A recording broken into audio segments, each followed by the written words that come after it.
On s'intéresse ce soir à cet accord de paix entre Érythréens et Éthiopiens, accord finalisé hier à Asmara. Sur ce plateau avec nous, l'historien Kiflé Sélassié et notre confrère de Jeune Afrique, Stéphane Balang. Bonsoir à tous les deux. Bonsoir. Bonsoir. Alors d'abord, les racines, le volet historique. Rappelons d'abord, Kiflé Sélassié, d'où vient finalement ce conflit entre les deux camps?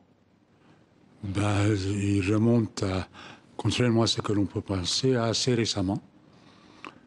Disons que c'est la bataille de Badmé qui est le point de départ de ce conflit, parce que jusqu'à ce moment-là, l'accord pour l'indépendance de l'Érythrée avait été fait, un accord avec l'Éthiopie.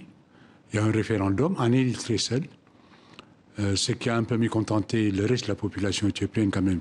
C'est 100 millions d'habitants. Et comme la question qui était posée, est-ce que vous voulez être indépendant ou non, était uniquement en Érythrée. L'Érythrée, c'est 9 peuples. Et vous avez les mêmes contradictions que vous avez en Éthiopie, en termes de diversité religieuse et en termes aussi de composition, disons, ethnique. Et l'Éthiopie, c'est la même chose multipliée par exactement 20. Parce que d'un côté, vous avez 5 millions, de l'autre côté, vous avez 100 millions. Donc, vous avez 80 peuples, 80 langues en Éthiopie. C'est ces contradictions-là qui expliquent que le conflit ait pris de plus en plus un contenu à caractère ethnique, vu la manière avec laquelle les deux pays se sont séparés. Il y a donc à la fois une dimension politique, sociologique, historique, économique, bref, multi-aspects. Oui, justement, c'est ce que vous dites. Il faut sortir uniquement de cette vision ethnique, un regard ethnique sur ce différend, sur ce conflit. Voilà. C'est l'une des erreurs qui est faite par la plupart des médias, notamment en Occident, mais en Éthiopie même. Il y a une tendance à voir la situation éthiopienne uniquement en termes de conflits ethniques, les Oromos, les Amaras, les Tigréens. Et c'était cette lecture-là qui a faussé la perception de la vitesse accélérée avec laquelle les changements sont en train de se produire à la suite du changement qu'il y a eu dans le grand ensemble éthiopien, qui est quand même, je l'ai dit, 20 fois plus nombreux que l'Érythrée. Oui. Ce qui fait que, au fur et à mesure que la situation se débloque en Éthiopie, que l'Éthiopie résout ses contradictions, il se trouve qu'il y a un dirigeant qui est surprenant avec la vitesse avec laquelle il a pu émerger devant l'opinion publique, montre très clairement, pour quelqu'un comme moi, un Éthiopien, que c'est le fruit des structures traditionnelles de résolution de conflits, le Conseil des Anciens, les EDER, les ECO, toute une série de choses qui font qu'il émerge au-delà du contexte uniquement ethnique. Oui, en même temps, il est quand même clair que c'est l'arrivée au pouvoir du nouveau Premier ministre, Oromo, qui a fait effectivement changer, tout s'est accéléré quand même aussi. Il y a une coïncidence de calendrier qui est aussi intéressante. Ça, c'est vous qui le dites, mais lui, il refuse à se dire Oromo. Il dit, l'une des choses qui explique que nous devons nous excuser, nous, le parti, parce qu'il fait partie d'un même parti qui gouverne l'Éthiopie depuis 1991. Et il dit, c'est nous qui sommes les coupables parce que la manière avec laquelle nous avons conçu la fédération ethnique éthiopienne a fait en sorte qu'on oublie que nous sommes d'abord et avant tout des Éthiopiens. C'est en tant qu'Éthiopien que je parle. Et il n'utilise pas la langue oromo, il n'est pas sur cette manière que tout le monde craignait, à juste titre, qu'il épouserait complètement la cause oromo par rapport aux autres composants de l'Éthiopie. Kiflé Sélassié, je reviens un instant vers vous, je me tourne vers Stéphane Balang. Pour l'Érythrée, cette reprise des relations diplomatiques avec le voisin peut être synonyme d'un renouveau économique. Oui, c'est vrai pour l'Érythrée, cet accord avec l'Éthiopie, l'Éthiopie qui est la locomotive économique de la Corne de l'Afrique, est une véritable aubaine, parce que cela signifie, pour l'Érythrée j'entends, la fin de l'isolement sur la scène internationale, un isolement qui a quand même duré près de 20 ans et qui a eu un effet dévastateur sur l'économie nationale. Concrètement, l'accord conclu avec l'Éthiopie prévoit une libre circulation des personnes de part et d'autre de la frontière, une libre circulation qui sera effective dès le 17 juillet avec la reprise des liaisons aériennes entre les deux pays. Cet accord prévoit également le développement des infrastructures portuaires en Érythrée, ce qui veut dire que l'Érythrée pourrait devenir une porte d'entrée sur ce vaste marché que constitue l'Éthiopie. L'Éthiopie qui compte plus de 100 millions d'habitants, comme vous le disiez à l'instant. Kiflé Sélassié, les deux pays étaient prêts à faire la paix. C'est ça que vous nous dites aussi. C'est-à-dire, j'aime beaucoup ce qu'il vient de dire, c'est que la situation ne pouvait pas durer compte tenu du rapport de force entre ces deux ensembles qui étaient un même ensemble. Il n'y a pas eu historiquement l'Érythrée. L'Érythrée a commencé à être connue avec la colonisation italienne. À la suite du partage de Berlin en 1885, l'Érythrée et toute l'Éthiopie et toute la Somalie étaient attribuées à l'Italie.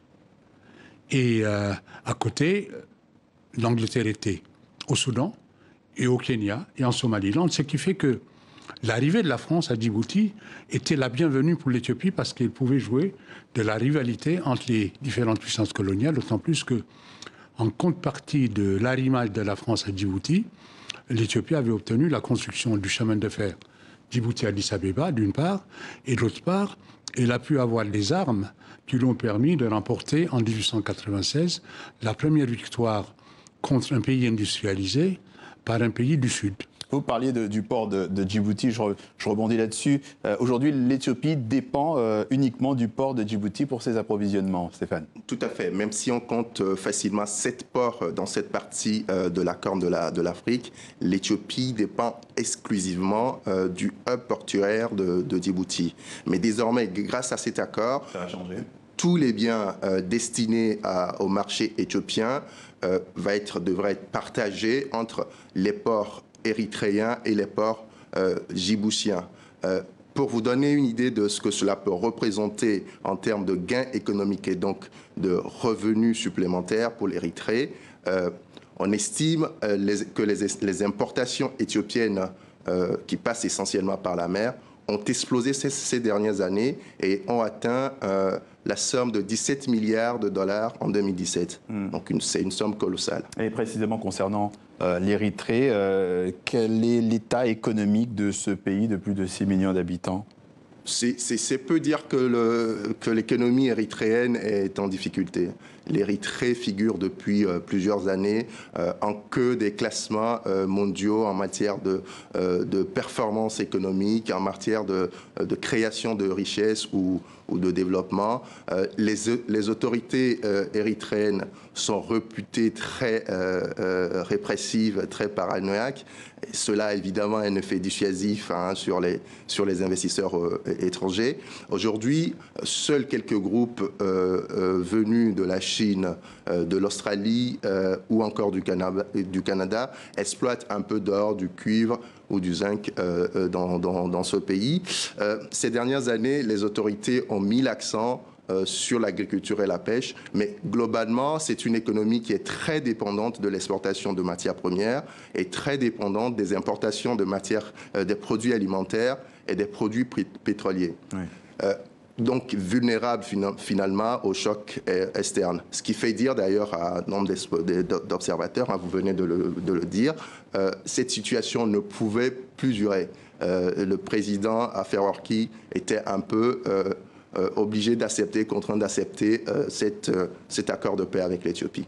D'autant qu'il y a aussi d'autres éléments qui sont accélérateurs. On l'a indiqué la semaine dernière, Djibouti a inauguré ce qui doit devenir à terme la plus grande zone franche sur le continent africain, donc autour de l'accès à la mer Rouge. Ça bouge finalement autour de l'Érythrée et autour de l'Éthiopie. Les deux pays devaient donc résister, devaient donc exister, devaient donc s'entendre pour survivre. Kiflé Sélassié ? Oui, par la force des choses. Parce que, compte tenu du poids économique qu'a pris l'Éthiopie, qui est assez exemplaire, cité comme modèle de développement en Afrique, malgré les contradictions internes. Et ce n'est pas le seul pôle d'accès, mais essentiellement, 90% des produits en Éthiopie viennent et sortent par Djibouti. Et un peu du côté de Mombasa, du côté de Berbera, bon, mais ça ne compte pas. Par conséquent, si on ne comprend pas que l'indépendance de l'Érythrée pouvait se faire facilement en accord avec l'Éthiopie, c'est ce qui s'est passé, mais dès qu'il y a eu conflit autour de Badmé, à partir de ce moment-là, le nouvel État, l'Érythrée, a voulu avoir sa monnaie à elle. avant même la confrontation avec l'Éthiopie. Or, il n'exploitait pas encore toutes les matières premières qu'elle exploite maintenant, et il s'est trouvé en conflit assez rapidement avec l'Éthiopie. Alors, dans une première phase, le président Isaias Afwerki a pensé qu'il pouvait facilement l'emporter. Mais compte tenu du rapport de force, bon, ça n'a pas été le cas. Résultat des courses, politiquement, au-delà de ce qui vient d'être dit, vous avez des gens qui font les services militaires jusqu'à 40 ans, 50 ans. Donc la situation politique est devenue intenable. Parce qu'ils étaient sur leur garde.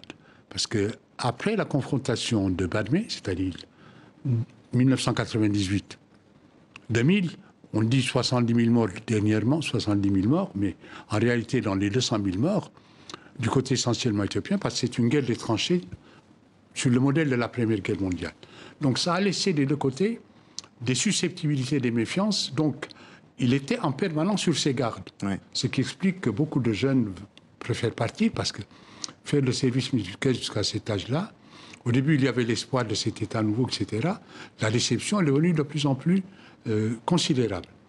Et au-delà de ces quelques mines qui viennent de citer, qui sont exploitées par le Canada et autres, essentiellement, c'est le soutien que comptent apporter les pays arabes, les Émirats, l'Arabie saoudite, oui, qui a mobilisé une partie des troupes érythréennes. Très rapidement. Voilà, exactement. Le fait de concéder certaines îles qui sont sur la côte de la mer Rouge, mais les ports en question, c'est-à-dire Massawa, Assab, ne servait plus à rien. On est pris par le temps. Merci en tout cas, l'historien Kiflé Sélassié et notre confrère Stéphane Balang. Merci à vous d'être venu nous parler effectivement de cet accord de paix entre l'Érythrée et l'Éthiopie d'un point de vue historique et d'un point de vue économique. Merci à vous. On se reconnecte avec la